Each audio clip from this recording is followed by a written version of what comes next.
SSC automation में आपका स्वागत है। आज फिर हम समझेंगे कि 3 फेज इंडक्शन मोटर को 3 लीड, 6 लीड और 9 लीड के साथ और 12 लीड के साथ कैसे कनेक्शन करेंगे, इसका दूसरा पार्ट है। अगर पार्ट 1 आप नहीं देखे होंगे तो आप पार्ट 1 सर्च करके देख सकते हैं, उसमें अच्छे से समझ में आएगा फिर पार्ट 2 को समझने में।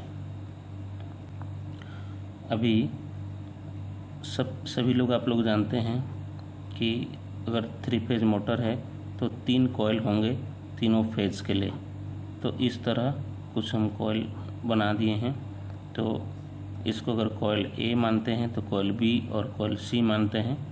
तो इसमें यहाँ पर अगर एक कॉइल है, इसकी 2 छोर हैं, तो यहाँ पर 2 छोर हैं तो 3 कॉइल में 6 लीड निकल गए, जबकि हमको 6 के बारे में समझना भी है और हम इसको 3 कैसे बनाएंगे उसको भी समझेंगे। अभी उसको 3 बनाने के लिए सबसे पहले हम इसको मोटर में जनरली मार्क किया जाता है U1, U2, V1, V2 और W1 एंड W2।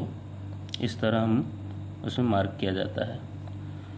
तो हम क्या करते हैं, जनरली अगर हमको 3 लीड निकालना है तो अंदर से वाइंडिंग किए रहते हैं। तो अगर स्टार में चलाने रहते हैं तो इसको हमको ये तीनों लीड को शॉर्ट कर देते हैं। यहाँ पर U2, V2 एंड W2 को तीनों को शॉर्ट करके और ये 3 लीड को केवल बाहर निकाल देते हैं, वाइंडर्स निकाल देते हैं, जो कि हमको स्टार में चलाने रहते हैं। जो मोटर स्टार के लिए बने रहते हैं वो स्टार में चलाया जाता है, और जो मोटर को डेल्टा में चलाना रहता है वैसे ही उसको क्या करते हैं, अगर 3 लीड में फिर कन्वर्ट करना है, ये कन्वर्ट हुआ है 3 लीड में।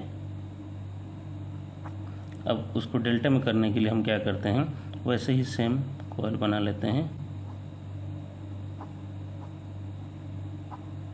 तो ये U1 है तो U2 है, V1 है तो V2 है और W1 है तो ये W2 है। ठीक है। अब इसको डेल्टा में रहता है, जब चलाना रहता है तो इसको 3 लीड में कन्वर्ट करना रहता है। तो इसमें तो 6 लीड हैं, 6 लीड के बारे में तो ऑलरेडी समझ गए हम। 6 लीड ऐसे ही बाहर निकले रहते हैं, तो फिर हम इसको कनेक्शन इस तरह कर सकते हैं 3 लीड इसको डेल्टा में बनाने के लिए। तो फिर क्या करते हैं ना, हम जनरली इस तरह कनेक्शन कर देते हैं। तो यहाँ पर देखिए, तो यहाँ पर U1 के साथ में हम W2 को कनेक्ट करते हैं। फिर उसके बाद में V1 के साथ U2 को कनेक्ट करते हैं और W1 के साथ में V2 को कनेक्ट करते हैं। तो ये कॉइल को इस तरह हम कनेक्ट कर देते हैं, जो कि वो इस तरह बन जाते हैं।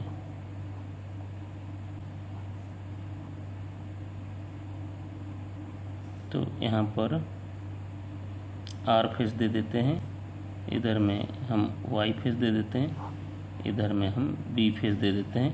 ये कॉइल A है, ये B है, कॉइल C है।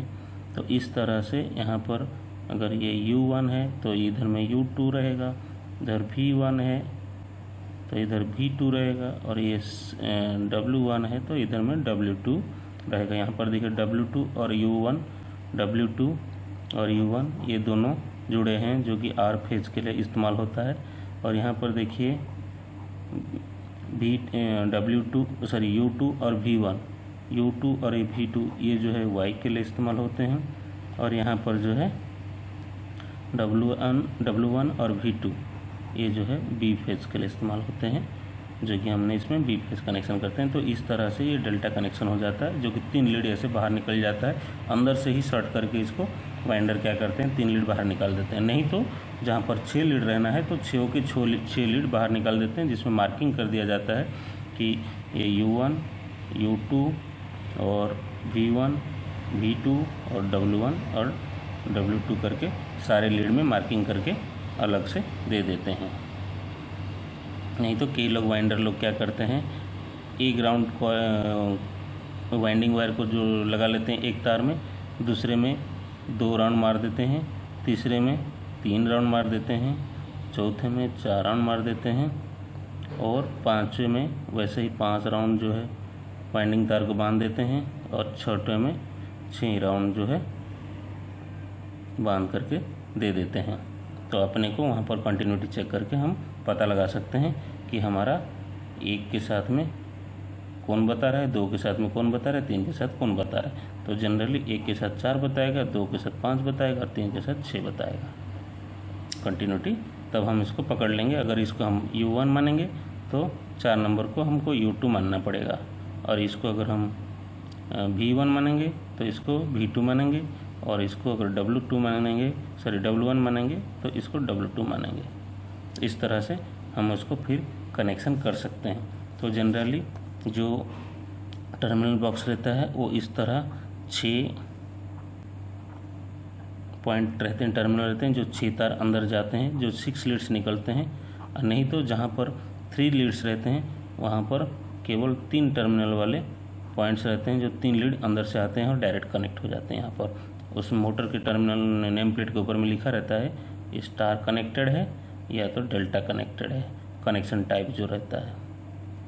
अगर डेल्टा कनेक्शन होगा तो हमको इस तरह से अंदर से डेल्टा कनेक्टेड होगा और हमको खाली सप्लाई देना रहता है। स्टार कनेक्टेड होगा, स्टार हिसाब से कनेक्शन किया रहेगा, उसमें देना है। अगर इसमें भी ऐसे ही स्टार कनेक्शन लिखा रहेगा तो फिर हमको कोई भी 3 टर्मिनल को शॉर्ट करना पड़ेगा, क्योंकि वो उसके जो इंटरनल जो केबल आया रहता है तो उसमें वहाँ पर लिखा रहता है U1, इधर में V1, इधर में W1 लिखा रहता है। दूसरी साइड में जो है यहाँ पर W2, और यहाँ पर जो है V1 के साथ में U2 आता है, और W1 के साथ में यहाँ V2 जो है। इस तरह से टर्मिनल वायर कनेक्ट किए रहते हैं। तो हम उसको अगर शॉर्ट कर देते हैं यहाँ पर तो ये स्टार बन जाएगा। अगर स्टार लिखा रहेगा तो, अगर डेल्टा लिखा रहेगा तो हम इसको यहाँ शॉर्ट ना करके हमको इस तरह से शॉर्ट करना पड़ेंगे। तो जहाँ पर U1 W2 एक साथ हो जाएंगे। यहाँ पर हम लोग पढ़े थे U1 W2 और V1 U2 और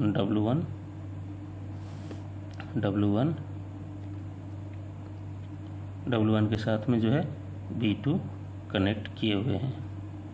इस तरह से डायरेक्ट स्ट्रिप को डायरेक्ट कनेक्ट करके हमको 3 फेज सप्लाई कनेक्शन देना पड़ेगा। ऐसे 3 सप्लाई निकलना पड़ेगा ROIB करके। आशा करता हूँ आप पूरा समझ गए होंगे। ये इसका दूसरा पार्ट है, और पहला पार्ट को ज़रूर देख लीजिएगा। पहले पार्ट को देखने से आपको जो 9 लीड और 12 लीड है उसको समझने में इजी होगा। कुछ ज़्यादा ऐसा कठिन नहीं है, रॉकेट साइंस नहीं है, आराम से आप समझ सकते हैं। Thank you. अगर मेरा वीडियो में आपको अच्छा